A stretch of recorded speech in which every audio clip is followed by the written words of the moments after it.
Estamos aquí con Michel Chion, que visita la Argentina por quinta vez, esta vez invitado con el apoyo de la Universidad Nacional del Centro de la Provincia de Buenos Aires, UNICEN, la Universidad Nacional de Villa María, y estamos aquí en el IUNA, en el Instituto Universitario Nacional de Arte, y vamos a charlar con Michel durante este rato sobre su obra, sus intereses y distintos aspectos de su producción que involucra no solo la creación de libros muy importantes que hemos estudiado y que estamos incluso enseñando en las distintas instituciones, sino también sobre sus composiciones musicales, intereses artísticos y estéticos que realmente pueden servirnos mucho para nuestras clases y también para el interés de nuestros alumnos.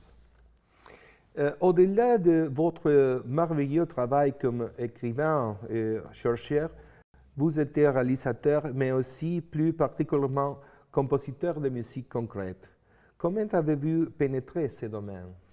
Alors, pour moi, c'est un peu magique parce que je voulais être compositeur depuis que j'étais enfant.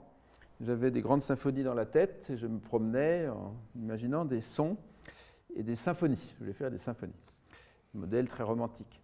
Et j'ai commencé à apprendre l'écriture musicale assez tard par rapport à d'autres, vers 15 ou 16 ans. Et donc j'ai appris l'harmonie, le contrepoint, parallèlement à mes études littéraires à Nanterre, à Paris, enfin en France. Et j'ai commencé à écrire des partitions et je me suis aperçu que je m'ennuyais en écrivant des notes. C'était pas j'aimais analyser les œuvres, les entendre, moi-même jouer des morceaux au piano, mais l'écriture note, c'est très lent, c'est très ennuyeux à faire. Je n'arrivais pas à avoir l'envie, l'énergie d'écrire des notes. Et une amie à moi, qui était professeure de musique, m'a dit « Michel, tu aimes la musique électroacoustique, peux-tu faire une petite pièce de 3 minutes pour mes élèves de musique électroacoustique ?» Et grâce à elle, j'avais un magnétophone, je me suis mis à travailler des sons avec le magnétophone, avec des sons que je faisais avec ma bouche, et en une après-midi, j'ai compris que j'avais un plaisir à faire des sons avec la bande magnétique et des objets, et que c'était mon mode d'expression, et après c'était simple. Mais la veille, je ne savais pas que j'allais faire de la musique concrète.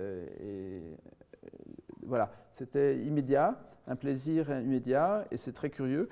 Et donc, je continue à composer parallèlement, mais de la musique, c'est paradoxal, qui ne se voit pas, il n'y a aucun signe, elle ne peut pas se noter, c'est très important pour moi. Et c'est pour ça que je travaille toujours sans ordinateur quand je compose au départ, puisque je ne veux pas voir un symbole du son, je ne veux pas le voir. L'ordinateur oblige, quand on fait du montage, à suivre des symboles qui sont sur l'écran et à couper. Et quand je fais du montage par ordinateur, j'ai un ami qui m'aide parce que lui arrive à interpréter ces images et moi je suis bloqué par la visualisation du son. Votre ouvrage audiovisuel a largement été lu dans les multiples pays. Quel regard portez-vous sur ce travail 20 ans après sa publication? Évidemment, c'est un travail incomplet et certaines parties ont été écrites très vite. Il faut dire que matériellement, je ne pouvais pas passer un an, il fallait que je gagne ma vie. Et ensuite, cet ouvrage a été beaucoup traduit, effectivement, peut-être 12 langues. Je reçois Alors, le problème, c'est que l'ouvrage, on est plus de 20 ans après, et qu'il faut l'actualiser. Et l'éditeur français n'a pas donné les moyens financiers de tout réécrire le livre, parce que je l'aurais fait. Mais donc j'ai proposé de rajouter une annexe, un glossaire qui donne la nouvelle forme de mes notions, qui comporte 100 mots. Et donc c'est un texte dont j'ai les droits, mais que j'ai publié en français, mais je l'ai mis sur mon site internet, michelchion.com.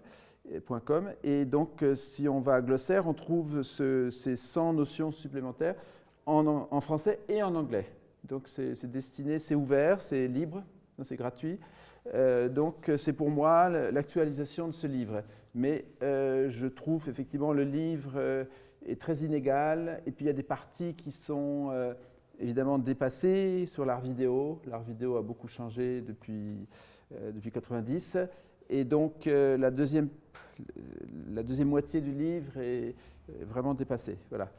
Alors, mais ça, c'est le problème quand on écrit. Il faudrait pouvoir toujours actualiser, compléter, mais on n'a pas toujours le temps, l'argent, les moyens, et l'éditeur parfois ne veut pas.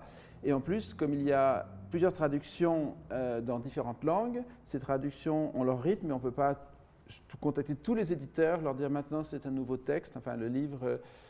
Mais en fait, je suis content parce que ce livre dépassé historiquement reste en partie vivant, et notamment par les traductions, et je suis très content qu'il ait cette fortune mondiale, enfin cet écho mondial, ça m'a beaucoup surpris. Et c'est aussi dû à une personne à Paris qui s'appelle M. Bonfait, qui s'occupe très très bien des traductions, et quand on lui propose une traduction en polonais, il répond tout de suite, alors qu'en France, beaucoup d'éditeurs ne répondent pas.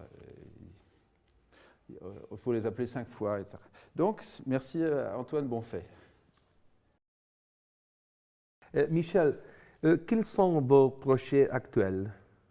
Vous consacrez-vous davantage à la composition? Peut-être seriez-vous en train de développer de nouveaux travaux de l'ordre de la réflexion théorique?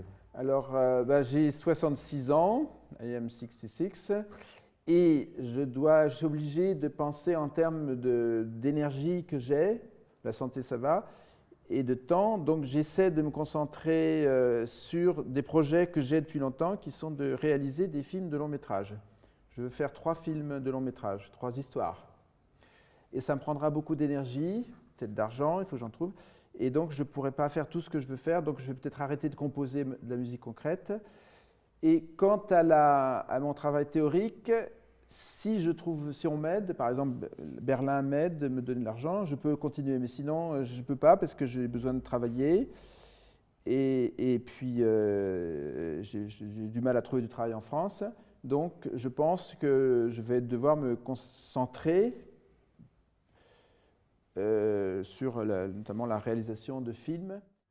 Un de vos ouvrages les plus connus concerne votre travail autour de David Lynch. Que vous a-t-il attiré dans son œuvre? Je crois, comme beaucoup de gens, c'est une œuvre qui est pleine de cosmos. Elle a une dimension cosmique et mythique extraordinaire. Et je pense que c'est un génie, et je suis assez fier d'avoir écrit en 84 que c'était un génie, parce que c'est ce que je pensais. Les gens me disaient, mais non, c'est un type un peu bizarre, surréaliste, et maintenant il est très admiré, et je suis content. Alors ce qui m'attire, c'est que, évidemment, c'est ce qui attire tout le monde. Moi, c'est l'immensité de le monde qu'il crée autour de quelque chose de très simple. Alors chez lui, il peut faire quelque chose de génial avec des moyens très simples. Mais on ne peut pas, je dis souvent à des étudiants, cherchez pas à imiter David Lynch. Il y a certains films français qui veulent faire du David Lynch avec des situations un peu bizarres, et ça ne marche pas. Ça ne peut pas s'imiter. Il a un secret à lui, une étrangeté naturelle qu'il donne, mais aussi, j'étais sensible à son côté romantique non pas au sens juste sentimental, mais comme les romantiques du 19e siècle, hein, c'est-à-dire le mélange du grotesque et du tragique, et comme chez Edgar Poe par exemple. Hein, et c'est rare au cinéma, des gens qui ont à la fois... le cinéma, c'est un art merveilleux, mais souvent on ne mélange pas les tons. Hein. Si un film est tragique, il faut qu'il soit tragique. Si un film est comique, il faut que tout soit comique. Chez lui, parfois c'est burlesque, parfois c'est étrange, et puis parfois c'est très sentimental. Hein.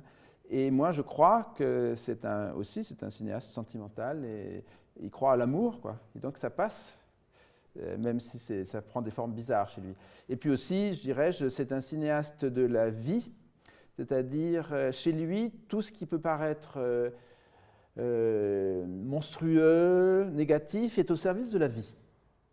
Comme si c'est pour créer une étincelle de vie, d'énergie. pour survivre. Et il a cette puissance en lui, et c'est un homme très bizarre et unique, mais il ne faut pas chercher à l'imiter.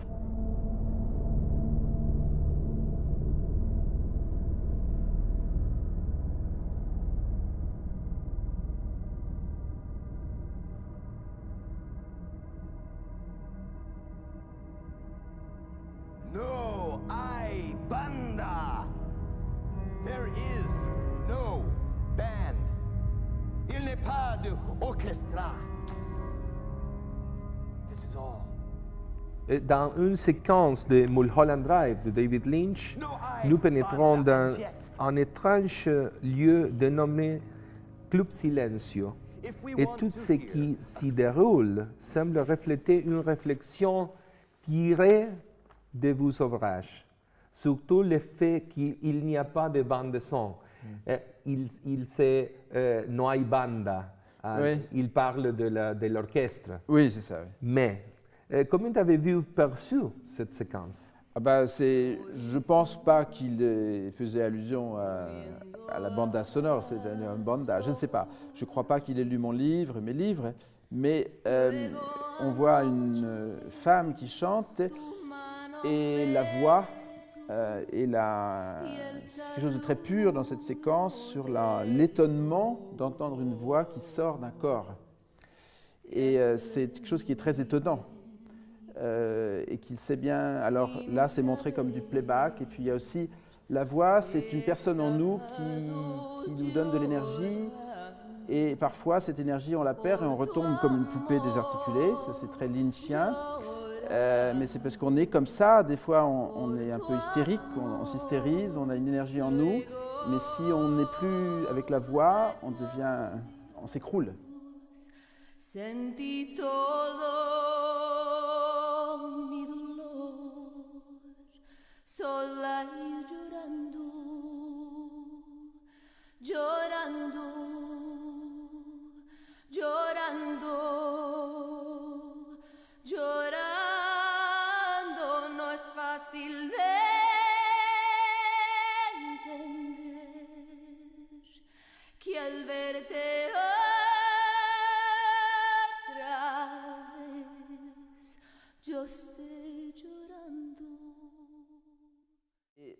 Pour moi, c'est vraiment, je dis depuis longtemps que Lynch, le centre de sa création, c'est de redonner de la vie à une femme dépressive.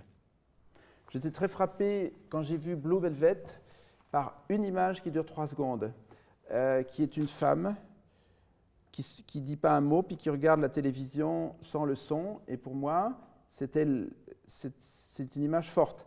Et c'est la mère dépressive. Hein.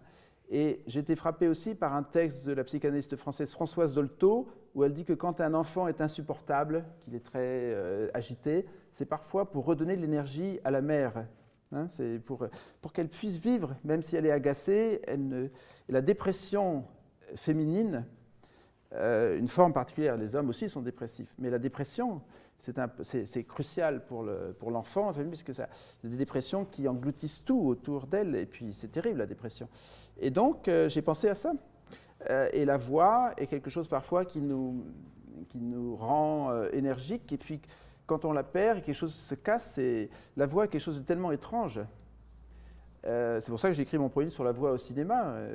C'est étrange la voix, parce que la voix, c'est un corps, mais ce n'est pas l'image de notre corps. Tout le monde se rend compte, enfin les gens veulent l'ignorer, mais la voix qui vient de quelqu'un n'est pas l'image de son corps. Si on connaît quelqu'un par le téléphone ou par un enregistrement, on ne peut pas imaginer son physique. Ça n'a rien à voir. Et inversement, si vous voyez la photo de quelqu'un ou l'image muette de quelqu'un, vous ne pouvez absolument pas savoir quelle est sa voix. Jamais. Et donc, mais les gens oublient ça, que la voix, c'est monstrueux, c'est un autre personne en nous. Et je pense que le cinéma permet de le représenter. Et Lynch, avec son instinct, son sens le représente très simplement. Donc moi, c'est ça, c'est la voix et le chant qui s'élève. Et puis, voilà, je pourrais dire beaucoup de choses. Ça. Donc c'est ça que ça me suggère.